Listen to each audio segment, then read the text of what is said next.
مرحبا بكم أحبتي، شلونكم؟ شخباركم؟ إن شاء الله تمام وبخير وصحة وسلامة دوم يا رب. اليوم راح عندنا يصير مراجعة ال chapter chapter 7 من كتاب University Grammar of English. ليش احنا عبرنا من chapter 1 إلى chapter 7؟ أولا هسه فترة امتحانات، ثانيا هذه الفصول فصل 1 فصل 7 فصل 11 مطلوبات خاصة بالمراحل المتقدمة في دراسة البكالوريوس والماجستير.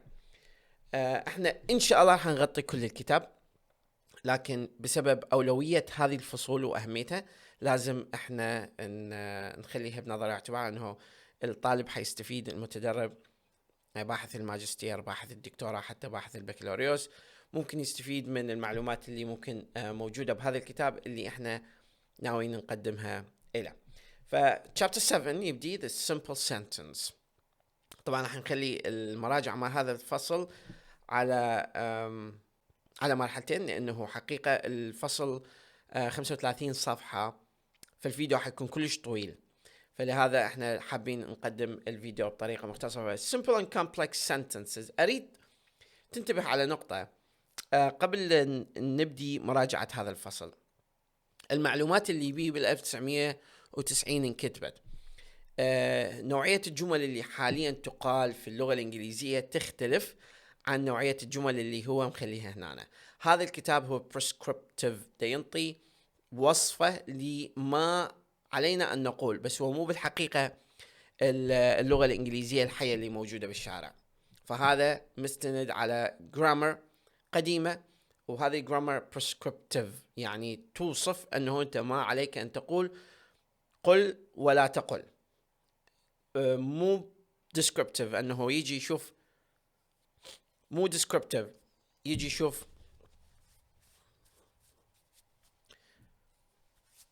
مو descriptive يجي يشوف شنو اللي المجتمع دا يتحدث به، وبالتالي يعتمد على أساس أنه هو هذا common English. فهنا المعلومات اللي راح نناقشها هي معلومات تخص هذا الصدد prescriptive grammar. It was pointed out in 2.4 اللي هو الترقيم مالتهم that elements such as verb and object were constituent of sentences and also of clauses. أشير إليهم أنه الفعل إضافة إلى المفعول به هنا هما مكونات عناصر أساسية من تركيب الجملة، تركيب العبارة اللي هي أقل من الجملة. From now on we shall speak of clauses and clause structure. اليوم راح نتحدث على أساس clauses زائد clause structure.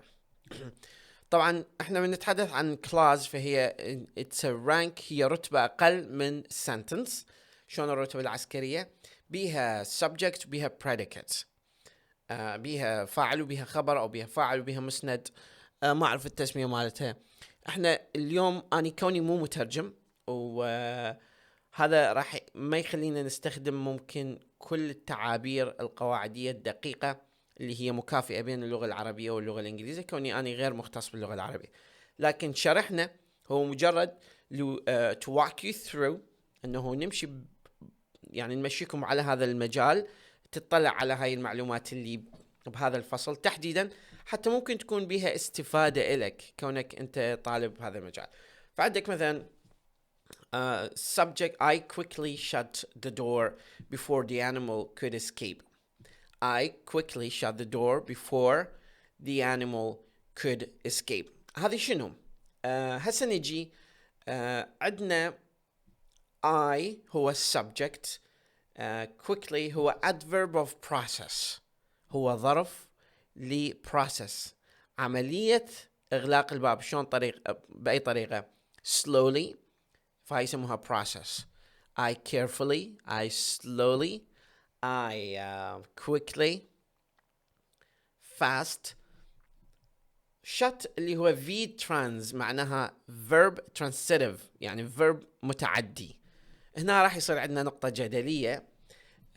فهنا shut أنا ما أقدر أقول I quickly shut وأتوقف، فهو المتعدي يعني يتعدى في المعنى للحصول على المعنى، أو يتعدى في المفعول به، أو إيجاد مفعول به للحصول على المعنى، وإلا ما راح نفهم من اقول لك اني I shut واتوقف. يعني لازم اكو فد معلومة استفيد من عندها تجي بعدها في ترانز اللي هو يستخدمها هنا. او دي اللي هي دايركت اوبجكت، ما يعرف ليش يخلون الدي دايرين يحولوها مثل ما قلت لكم في الفيديو السابق تفيكا. the door هنا I quickly shut the door ف adverb process. عندنا before the animal could escape، هذه الهيكلية مالتها كليتها هو adverb of time. before the animal could escape. عندك فيها conjunction اللي هو before. the animal could escape. the animal هنا subject. v زائد intransitive could escape هنا فعل غير متعدي، أو أعتقد يسموه بالعربي فعل لازم. هذه I quickly shut the door before the animal could escape، هذه يسمونها superordinate clause، جملة المسيطرة عليها كليتها. subordinate clause هي الجملة احنا نسميها slave، الجملة العبد اللي هي داخل ضمن الخاضعة. الجملة الخاضعة، الجملة الضعيفة اللي احنا نسميها clause. فهاي clause وعندنا superordinate clause وعندنا subordinate clause. فsubordination هو الخضوع، الخذلان، الضعف. ففكر بها بهاي الطريقة، هذه subordination. فعندنا subordinate clause اللي احنا نشوفها هنا. فsubordinate clause يعني هي مثل ما تلاحظ قدامك هي عبارة أقل من جملة، ما تقدر تكون وحدها مستقلة، لازم تكون خاضعة. فهي ما تعبر عن الفكرة كاملة، لهذا يسمونها subordinate clause أو العبارة الخاضعة أو العبارة التابعة أو العبارة التبعية. لا يروح بالك بعيد. it does not express a complete thought، ما تقدم يعني ما تنطيك فكرة كاملة إلا تقرأ superordinate clause اللي هي الكينج، الملك العملاقة اللي بيها كل المعنى، السفينة اللي ما أعرف أنت شو تريد تسميها سميها. فهي جملة كينج، الجملة الرئيسية المسيطرة. الجملة التابعة أو dependent أو احنا نسميها subordinate clause هي تيجي ضمن الجملة الرئيسية. يعني أنا ما أقدر أقول before the animal could escape، بس أقدر أخلي before the animal could escape أشفتها بالبداية فيصير shifting. I quickly shut the door فيكون بها priority أو أهمية. I quickly shut the door before the animal could escape. زين هو the animal could escape أهم لو I. أنت لاحظها، اسأل نفسك من هو المسيطر هنا، الإنسان أم الحيوان؟ I quickly shut the door before the animal could escape. هذه التصنيفات مالتها اللي شفتوها. عندنا superordinate اللي هي سائنس الكلية المسيطرة، وعندنا الخاضعة أو التابعة أو التبعية بالجملة اللي هي before the animal could escape. نيجي على class types. clause types. مو close clause. Concentrating on those elements that are normally obligatory، تركيزا على هذه العناصر الأساسية اللي احنا ممكن نعتبرها إلزامية. we can usefully. بالمناسبة أسوأ ترجمة هي ترجمتي، فإذا ما فهمت أتمنى بالجوجل تفتح لأنني مو مترجم، تفتح التعريفات القواعدية مال هذه المصطلحات. احنا مجرد احنا نريد نفهم من وجهة نظر إنجليزية هم ايش دايقصدون هنا بهذه المصطلحات تحديدا. وهذا مثل ما قلت لك يعني الكتاب مؤلف ب 1990، انعاد طباعته يمكن 7 مرات. فمصطلحات بي من البريسكريبتيف بي ليجاسي مات البريسكريبشن او القواعد الوصفية اللي تحدثت لك عنها جاي من الإغريقية واللاتينية، السيستم مالتهم. وجزء من إشكالياتنا ويا هاي القواعد وليش ما المفروض تعتمد 100% حاليا أنه الإنجليزي الإنجليزي تخيل عبارة عن فيل إلى إذان مال زرافة وبطن مال نملة ورجلين مال ديناصور وجلد مال حية. هذا هو احنا نعتبر الإنجليزي، لأن هو عبارة عن animal أو حيوان من عدة كائنات أخرى متشكل هذا الإنجليزي. فما من الممكن تطبيق قواعد لاتينية وإغريقية على لغة ناشئة ولا زالت في طور النشوء اللي هي اللغة الإنجليزية حاليا. عموما هذا موضوع جدلي آخر ممكن نستغله في فترات أخرى لمناقشته. عندنا ال SVA. SVA مثلا Mary is in the house. subject بها verb وبها adverb of place اللي هو ظرف مكان. SVC إذا جاب لك شنو SVC في subject verb complement. subject complement اللي هو تكملة للفاعل. Mary is kind. طبعا الكومبلمنت ممكن تجي اسم، ممكن يجي صفة مثل مدى تشوف هنا. فعندك مثلا إذا تقول SVC Mary Mary verb intensifier verb و subject complement.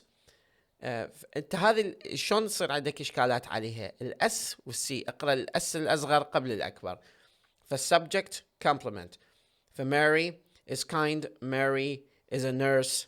عندك SVO اللي هي subject caught direct object اللي هو the ball. فهاي الاو دي لا تركز على الدي، على الاو ركز على الدي direct object. اذا I ويا الاو ف indirect object فعل غير مباشر. نحن SVO subject monotransitive verb اللي هو caught direct object اللي هو the ball. عندك SVOA واضحة. I put the plate on the table. ف place adverb. هنا تشوف اقرأ place قبل لا تقرأ adverb. فعندك SVOA هنا subject complex transitive اللي هو put. ليش complex transitive؟ لأن راح يكون التبعية مالته بأكثر من مكون مفعول به. يعني I put the plate on the table. هنا scope of the impact أو مدى التأثير أو range of impact. احنا راح نشوفه بال range of negation أو scope of negation، مدى تأثير النفي على أي يعني على اللي راح يجي بعده. فعندك SVOC we have proved him wrong. فهنا عندك subject، عندك complex transitive اللي هو have proved فعل متعدي مركب. direct object him و object complement مفعول به تكملة. wrong. طبعا احنا شلون نعرف هذا object complement؟ تكملة مفعول به مو تكملة فاعل، او مثل ما استخدمنا subject complement تكملة فاعل. لان هنا وقع التأثير، من هو اللي صار خطأ ومن هو اللي صار احمق فول؟ الفاعل لو هم. فمدام هم هو direct object مفعول به مباشر، اذا فول تبع للهم، فبالتالي هو object complement تكملة مفعول به. طبعا التكملة هي معنى عام بالتكملة من الكاتيجوري مالتها بالتري دايجرام. ممكن يكون adjective، ممكن يكون غير شيء، وهذه الجمل ممكن توصل إلى عدد لا محدود. SVOO هنا عندك كلش حلو. عندك SVOO هو اكو نوعيتين من المفعول به. مفعول به المباشر اللي وقع عليه التأثير، مفعول به غير المباشر اللي وقع عليه التأثير. فهنا مثلا تقول she gives me expensive presents. من اقول she gives، هي ايش كانت شايله؟ كانت شايلتني لو شايله gift هنا هو المفعول به المباشر، فاحنا نسميه direct object. والمفعول به غير المباشر اللي وصل إلى تأثير هذا الجفت هو إلي مثلا. she gave me a gift. فهنا a gift هي direct object، يعني هي كانت شالتها وأني اللي استلمت. فهنا فكر بها بهاي الطريقة، indirect object بعدين direct object. ممكن المعنى يتبدل، يعني هسه احنا بالإنجليزي الحديث she gives expensive presents to me. فهنا to me prepositional phrase بس هاي prepositional phrase indirect object، يعني هي بالفورم حرف يعني جملة مجرورة، عبارة مجرورة، بس بالcontent مالتها وشنو الفانكشن مالتها هو indirect object. عندك الأزفي the child laughed، وهاي الأفعال ممكن تكون transitive ممكن تكون intransitive، وإذا كانت intransitive مثل الفعل laughed هو فعل غير متعدي، يعني ما يحتاج لتكملة بالمعنى، يعني أقدر أقول the child laughed وأتوقف، يعني شنو المشكلة؟ هو ضحك يعني. يعني شنو المشكلة؟ وهذا subject verb. تلاحظ كلش حلوة. هسه فهمنا هذا النقطة. هذه النوتس اقراها شوف بيها تفاصيل أخرى. بس احنا الإنجليزي أكبر وأعقد من أنه نحتويها بهاي الليستة مالت الجمل. إذا تقرأ Comprehensive Grammar of English Language اللي هو ضغطوه سووا هذا الكتاب، ذاك المصطلحات اللي بيه الجمل اللي بيه أعقد وأكثر جدا حقيقة. Complementation أو التكملة أو الإكمال، يعني شنو راح يجي بالتكملة؟ The elements direct object, C complement and adverb in the above patterns are obligatory elements of clause structure. هذه تعتبر عناصر أساسية ملزمة لهيكلية وتركيب العبارة اللي هي أقل من الجملة. طبعا clause جملة من تيجي تشوفها بالقاموس جملة بس أصغر من الجملة الكاملة اللي لازم تكون subordinate in the sense that they are required for the complementation of the verb. هم ملزمات لوجودهم في هذه الجملة أو العبارة، نستخدمها بطريقة تبادلية لأنهم هم مطلوبات لتكملة الفعل، أو هذا الفعل شنو دوره؟ الفعل هو المفاعل النووي مالت الجملة، الفعل هو الشاصي مالت الجملة، الفعل هو اللي يحمل دالة الشخص اللي احنا راح نتحدث عنه اللي هو الكونكورد بين الفاعل والفعل، يحمل دالة الزمن ويحمل نوعية الأكشن اللي دا يقوم بها الشخص. فمهم جدا that given the use of a particular verb in a particular sense, the sentence is incomplete if one of these elements is omitted. دا يقول لك افتراضا انه هذه فرضا انه هذه الجمل او هذه العناصر ما موجودة، اللي هي الفعل المفعول به المباشر او التكملة او الظرف، ممكن هذه التركيبة اذا اختفن هذولي راح تكون الجملة غير كاملة. فهنا عندك I put the book، هنا هو نقطة الخلاف اللي هسه قبل شوية ذكرتها لكم. بأثناء الاسترسال بالكلام أنا أقول لك مثلا where did you put the book and you say I put the book، خاصة إذا زوج هو وزوجته متعاركين، فأنت already افتراضا presupposition أكو أنه أني حاكين على هذا الموضوع، فأقول I put the book. Did you put the book? I put the book. فهذا subject verb object and adverb ما كامل. He resembled وتوقف، ممكن هذا بالاسترسال بالكلام يكون هذا الشيء شائع. Are unacceptable. In some cases, however, a direct object or object complement مفعول به مباشر أو تكملة مفعول به تكملة is one of these patterns may be considered grammatically optional. ممكن هنا تكون نوعا ما grammatically optional، يعني اختياري. He's eating confer يعني شاهد. He's eating an apple أو لاحظ، هذا CF معناها confer يعني لاحظ أعتقد باللاتينية. He's eating an apple type SVO. He's eating SV SVO. Now he's eating an apple SVO type SVO. He made her career a success. فهنا التايب هو SVOC. He's teaching German. فهذا SVO subject verb object. He's teaching the boys German type SV direct object indirect objects. فهنا he's teaching German، هنا German هو direct object. The boys هنا indirect object. نقدر نقول he is teaching German to the boys. He is teaching the boys indirect object German direct. هو شنو المصدر؟ هو شنو اللي دا يقدمه؟ هو دا يدرس اللغة لو دا يدرس الطلاب بالأساس.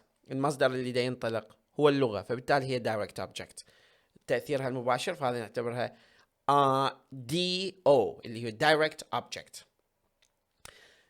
هنا راح يصير نقطة جدل. Our approach, however, will be to regard these as cases of conversion, تحويل, whereby a verb such as eat is transferred from the transitive to the intransitive category. يحول فيها التبويب الخاص بالفعل أو الكاتيجوري أو قائمة الفعل من فعل متعدي إلى فعل غير متعدي. He's eating is an instance of class type SV, subject to verb, rather than SVO, اللي هو optional deletion of the object, اللي هو الحذف الاختياري للمفعول به. طبعا للضرورة كلامية بعض الأحيان. هنا عندنا optional adverbials اللي تلاحظوها. Sometimes she sings beautifully. نقدر نقول بالعربي تأكل، بس بالإنجليزي ما لازم يكون فاعل موجود. إلا إذا بالاسترسال بالكلام أسألك what is she doing، فأنت حتقول لي eating. افتراضا أنه هذا optional deletion she is eating لتقليل الجهد وزيادة المعنى والاختصار. فإحنا عندنا sometimes هذه إحنا نسميها optional adverbials، دالات ظرفية واختيارية اللي هي adverbials sometimes, beautifully, subject verb adverb. عندك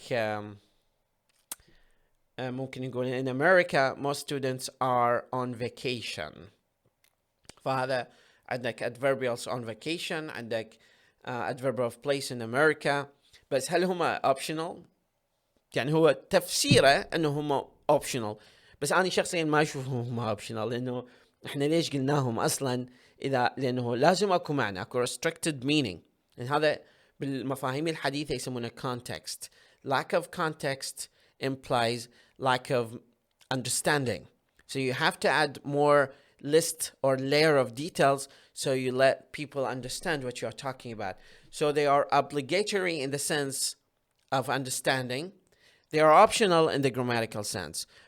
What can be grammatically correct can be pragmatically incorrect or inaccessible or misunderstood. Transformational relations.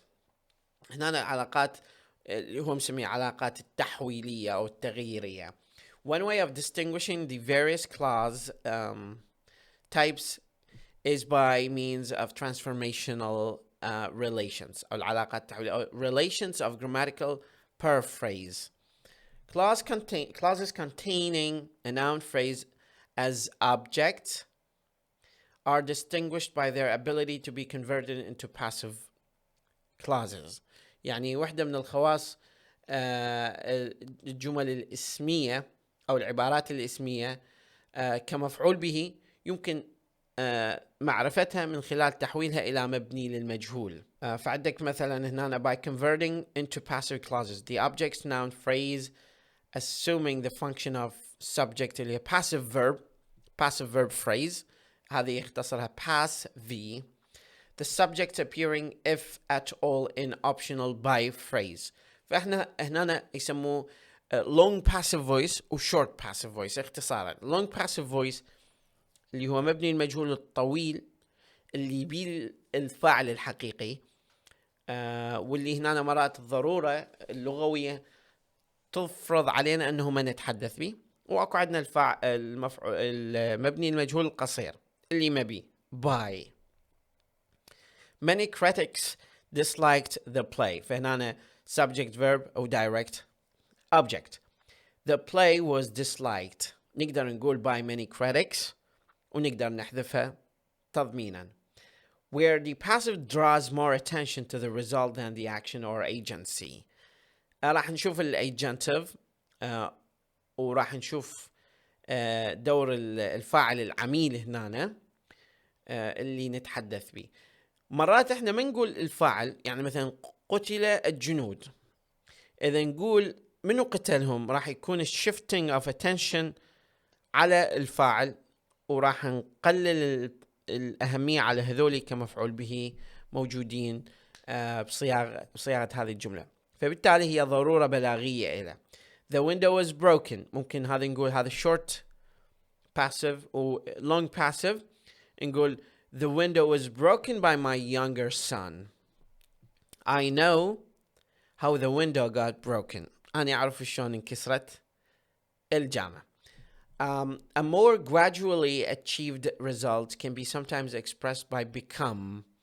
هنا نتيجة ممكن تحقيقها باستخدام كلمة become. With the passage of time, the furniture became covered in dust. فهنا طريقة مختلفة. The following examples illustrate the passive with other clause types.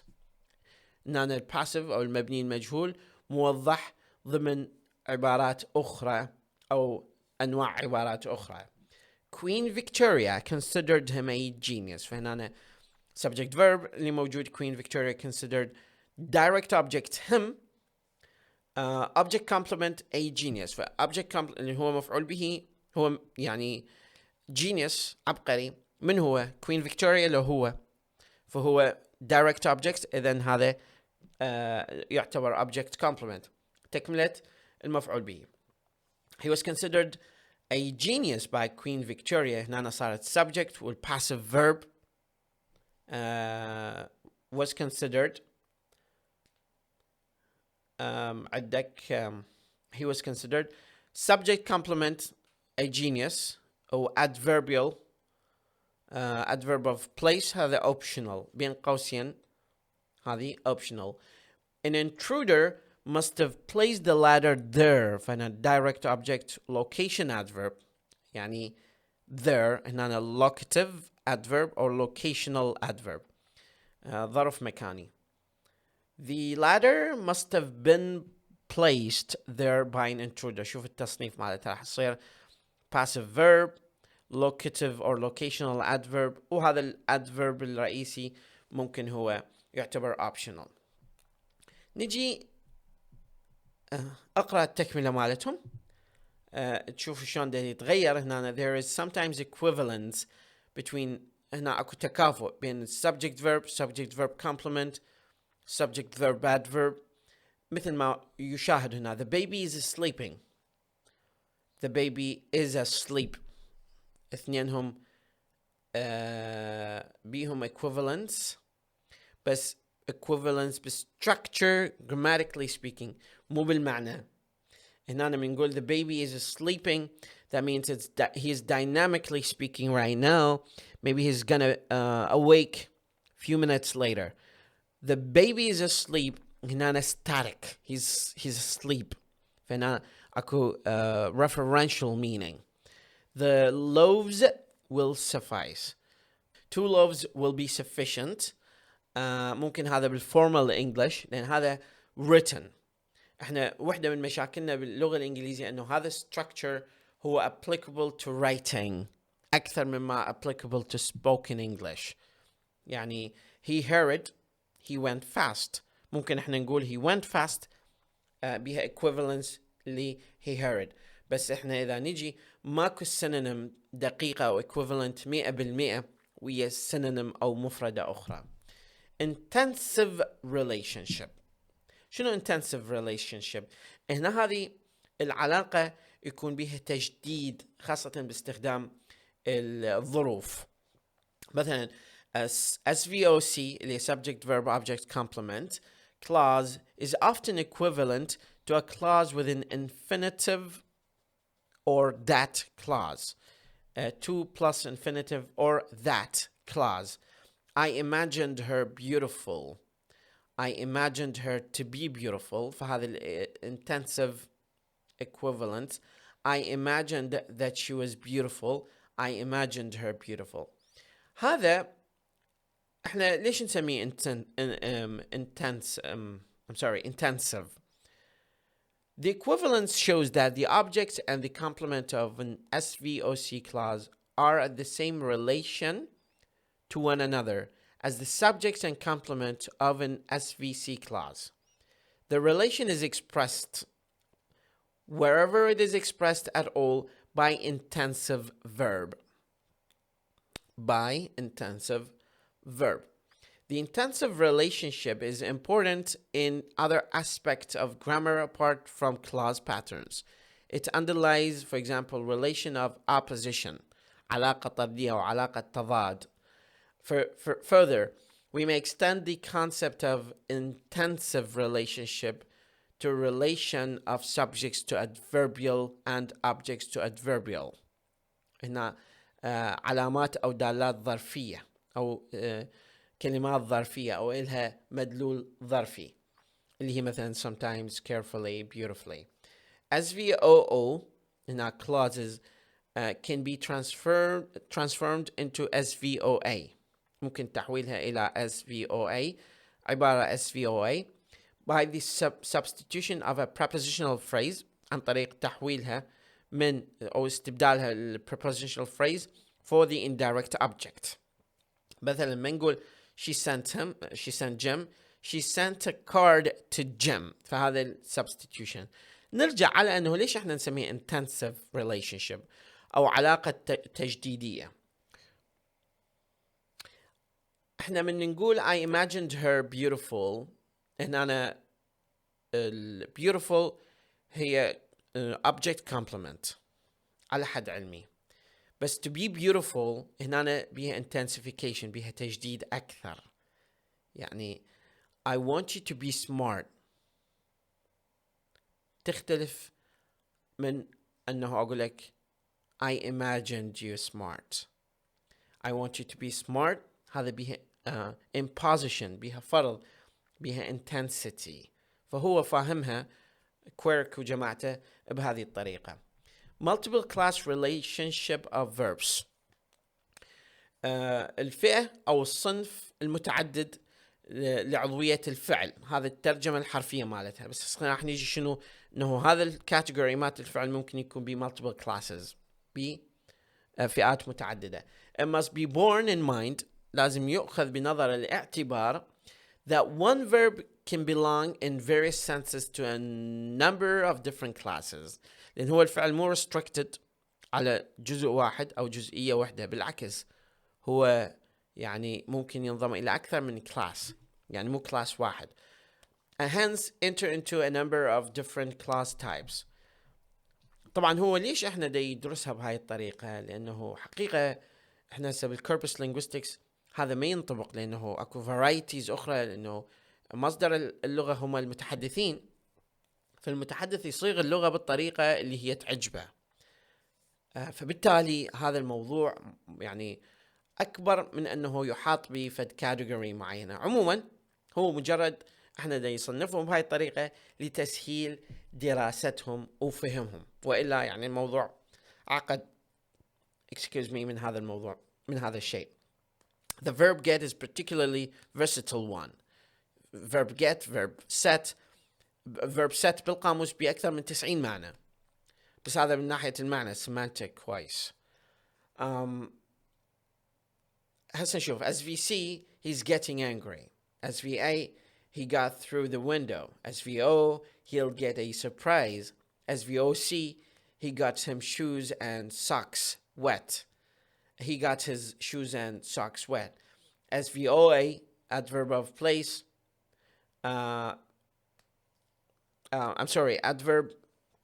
Adverbial he got himself, subject verb object or adverb تبع الobject, into trouble اللي هي prepositional phrase.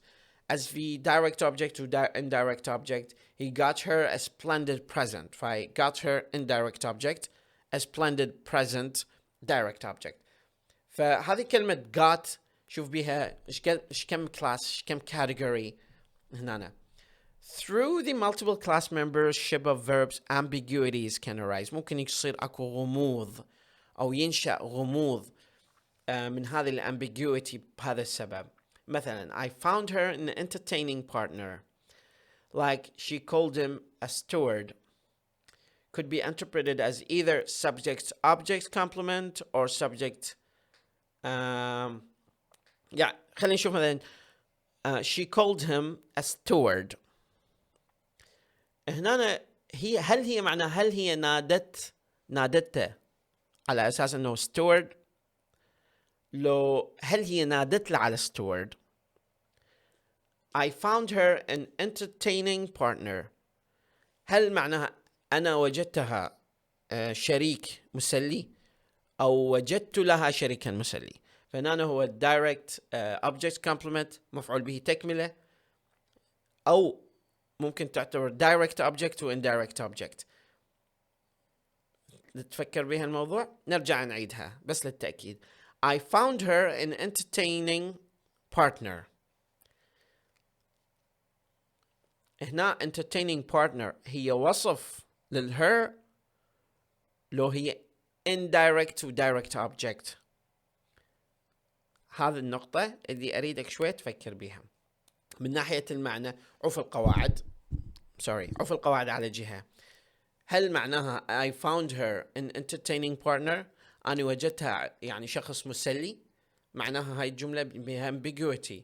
لو I found her an entertaining partner بالconversation أني وجدت لها she told me to find her an entertaining partner and I went and found her an entertaining partner.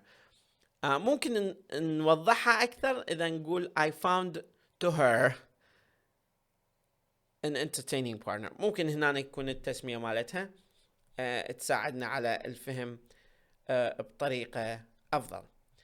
النقطة الأخيرة اللي بهذا احنا قلنا نقسمهم clause elements syntactically defined. هنا عندك subject is normally a noun phrase nominal function. object هو direct و indirect ينقسم مثل اللي لاحظناه بالسابق. indirect object هو الغير مباشر، مثل نقول give it to me. هنا it هي direct object، to me indirect object. complement التكملة، وهنا complement ممكن تكون subject complement تكملة للفاعل، ممكن تكون object complement تكملة مفعول به. adverbials is an adverb phrase. الفرق بين adverbials و adverb phrase الفرق بين adverb هو الفكرة العامة. adverbial هي كلمة أو عبارة بها دالة ظرفية على مكان أو زمان أو شيء آخر. noun phrase or prepositional phrase is generally mobile. طبعا هنا واحدة من المميزات أكثر عنصر متغير قابل للتغيير مكانيا بالجملة هو الادفيرب والadverbials. يعني I sometimes like milk. Sometimes I like milk. I like milk sometimes. I like sometimes milk. فالadverbials كلش متغيرة بالجملة. هنا هذه النقطة كلش حلوة لأيجنتيف. حبيت أوضح لكم إياها أكثر. أنتم سامعين الفيلم وشايفين فيلم جيمس بوند. جيمس بوند هو العميل يسمى 007، يسمونه agent 007 لأن هو doer، هو الفاعل، هو العميل. فايجنتيف هو الصيغة الخاصة بالفاعل.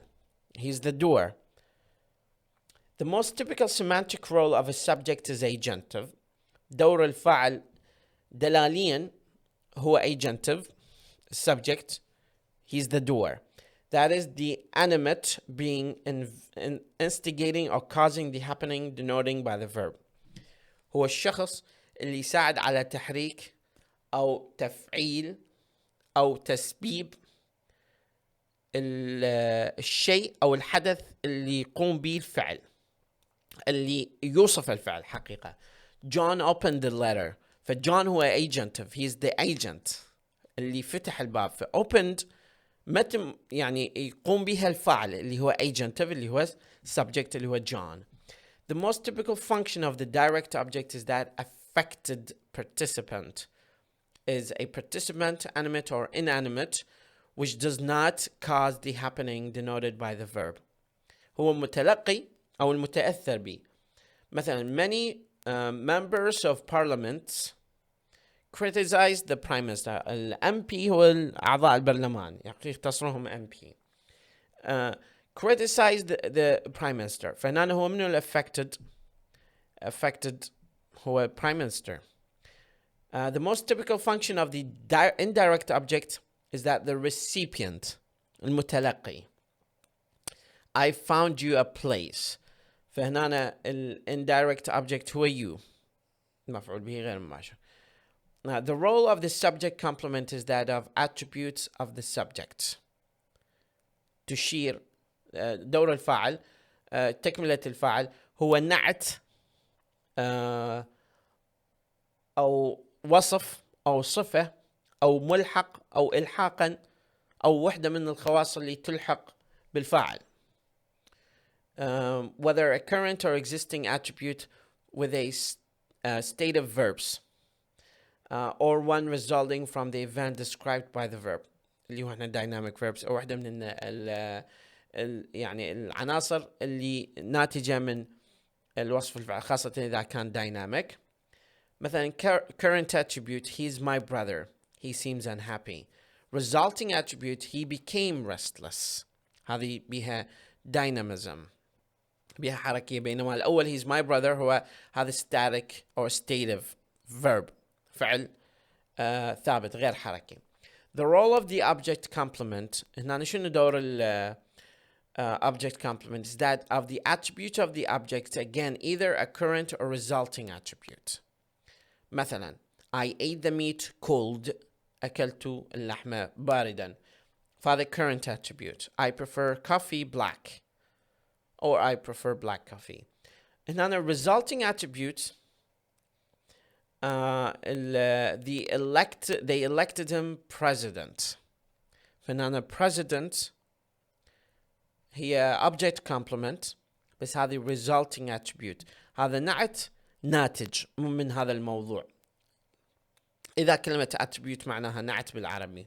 He painted the wall blue. فهذا resulted from painting اللي قام به agent of or agent اللي هو subject. هنا لحد هذه النقطة احنا راح نتوقف نكمل مناقشتنا للصفحة بإذن الله على الدرس القادم إن شاء الله. فابقوا